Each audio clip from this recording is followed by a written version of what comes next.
మోహన్ భగవత్ అంటే RSS chief, ఆయన్ని ఉద్దేశించి రాసిన లెటరు.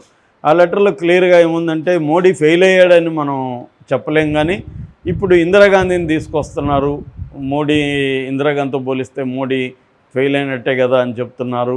రెండోది, మోడీ క్లియర్గా కాంప్రమైజ్ అయినట్టు కనబడుతుంది. మన మిలిటరీని కానీ మన జాతీయవాదాన్ని కానీ కాంప్రమైజ్ పెట్టి, ఆయన తాకట్టు పెట్టి, ఆయన అమెరికాతో కుమ్మక్కైనట్టుగా, కుమ్మక్క అంటే అమెరికాకు సరెండర్ అయినట్టుగా, అంటే ఆర్మ్ ట్విస్టింగ్ అనే పదం వాడారు. ఆర్మ్ అంటే మన చెయ్యిని మెలితిప్పి వాళ్ళు చెప్పినట్టుగా వినే విధంగా మోడీని చేశారు. మోడీ ధైర్యంగా అమెరికాకి వ్యతిరేకంగా నిలబడి మేము యుద్ధం ఇప్పుడు ఆపము అని చెప్పాల్సింది, చర్చలకు వస్తే మా కండిషన్లు ఒప్పుకోవాలి అనేది రాలేదు. మోడీ స్పీచ్లో కూడా ఏం చెప్తున్నాడు, పాకిస్తానే ముందు యుద్ధం ఆగాలని మనల్ని అడుక్కున్నది అని చెప్తున్నాడు. మరి వాళ్ళు యుద్ధం ఆగాలని నీ దగ్గరకు వచ్చినప్పుడు నువ్వు కండిషన్లు పెట్టాలి కదా. నీ టెర్రరిస్టులు అప్పగించు, నీ పిఓకేని మాకు అప్పగించు అనే కండిషన్లు పెట్టాలి కదా. పెట్టకుండా ఎందుకు యుద్ధ విరమణ ఎందుకు చేశారు అని ఇందిరాగాంధీని గురించి చెప్తున్నారు. ఇందిరాగాంధీ బంగ్లాదేశ్ విముక్తి కలిగించింది, మరోపక్క సిమ్లా అగ్రిమెంట్ చేసుకునింది, ఎల్ఓసి రేఖ గీయించుకుంది. ఇవన్నీ ఇందిరాగాంధీ సాధించిన విజయాలు. కానీ మోడీ ఏమి సాధించాడని యుద్ధం ఆపాడు. ఏమి ఆబ్జెక్టివ్స్తో యుద్ధం మొదలైంది, ఆ ఆబ్జెక్టివ్స్ నెరవేర్చాయి. ఎవరో అనామకులైన టెర్రరిస్టులను చంపామని ప్రకటిస్తున్నారు తప్ప ప్రధానమైన వాళ్ళు ఎవరూ లేరు అందులో. వాళ్ళకి తెలుసు, ఎందుకంటే 13 రోజుల తర్వాత 2 వారాల తర్వాత యుద్ధం అయితే వాళ్ళు ఎందుకు అక్కడ ఉంటారు. వాళ్ళు సేఫ్ దీంట్లోకి వెళ్ళిపోయారు, రావల్పిండి మిలిటరీ హెడ్ క్వార్టర్లోకి వెళ్ళిపోయారు వాళ్ళు. సో ఎవరు ఇండ్ల మీద మసీదుల మీద వేసేసి అవి టెర్రరిస్ట్ క్యాంపులు, చనిపోయినారని చెప్తున్నారు. క్లియర్గా చనిపోయింది మసూద్ అజర్కి సంబంధించిన 10 మంది ఫ్యామిలీ మెంబర్లు తప్ప ఇంకే టెర్రరిస్ట్ చనిపోయినట్టుగా ఏమి కనిపించట్లేదు. ఇంటర్నేషనల్ మీడియా కూడా ఆ ప్లేసులకు వెళ్ళింది. సో ఇవన్నీ ఇంటర్నేషనల్ మీడియా కూడా ఏం చెప్తుంది, ట్రంప్ వల్లే యుద్ధం ఆగింది అనేది ఇంటర్నేషనల్ మీడియా కూడా ప్రకటించింది. పైగా మన 2 ఎయిర్క్రాఫ్ట్లు ఇంక్లూడింగ్ రాఫెల్ చైనా ఇది F-10 F-15 ఈ విమానాలు కూల్చేశాయని చెప్తుంది. ఇప్పుడు China company, defence company stocks కూడా విపరీతంగా పెరిగాయి. అంటే క్లియర్గా మన చైనా ఎయిర్క్రాఫ్ట్ కూల్చారు. ఎందుకంటే చైనా ఎయిర్క్రాఫ్ట్ ఇప్పటివరకు రియల్ యుద్ధంలో ఎక్కడ వాటిని టెస్ట్ చేయలేదు, ఫస్ట్ టైం ఇది.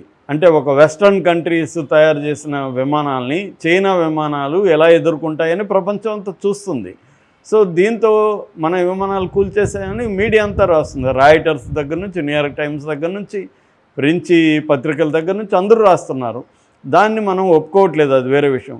సో ఇటువంటి దాంట్లో మోడీ కాంప్రమైజ్ అయ్యాడనే ఒక ఇదైతే వచ్చింది. గతంలో కూడా మనకి మోహన్ భగత్ కూడా 2024లో వార్ తర్వాత ఆయన ఇండైరెక్ట్గా మోడీని విమర్శించాడు.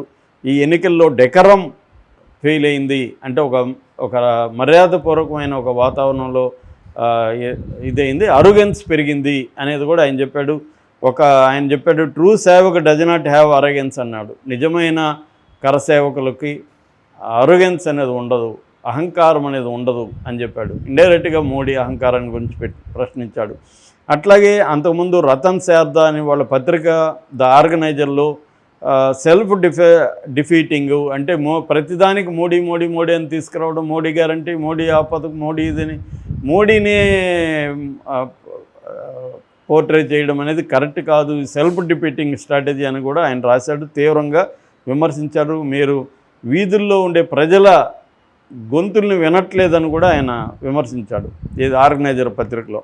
అట్లాగే వాళ్ళ RSS general secretary Dattatreya Hosabale ఆయన కూడా మోడీ ఎకనామిక్ పాలసీలను కూడా విమర్శించాడు. దేశంలో ఇప్పటికీ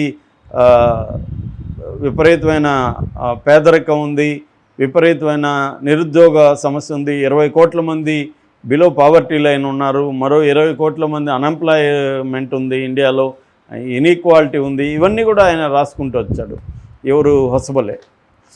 అట్లాగే సురేంద్ర కులకర్ణి లాంటి వాళ్ళు, ఆయన అటల్ బిహారీ వాజ్పేయి పిఎంఓలో ఆఫీసర్గా పనిచేసిన వ్యక్తి, ఆయన కూడా ఈ చర్యను తీవ్రంగా ఖండించాడు. అంటే జనరల్గా మోడీ ప్రభుత్వాన్ని సపోర్ట్ చేసే అనేక మంది మాజీ మిలిటరీ అధికారులు కావచ్చు, స్ట్రాటజిస్టులు కావచ్చు, వీళ్ళందరూ కూడా ఒక బ్రహ్మ చెల్లాని అనే ఆయన అయితే ఏమన్నాడంటే Modi snatched defeat from the jaws of the victory అన్నాడు.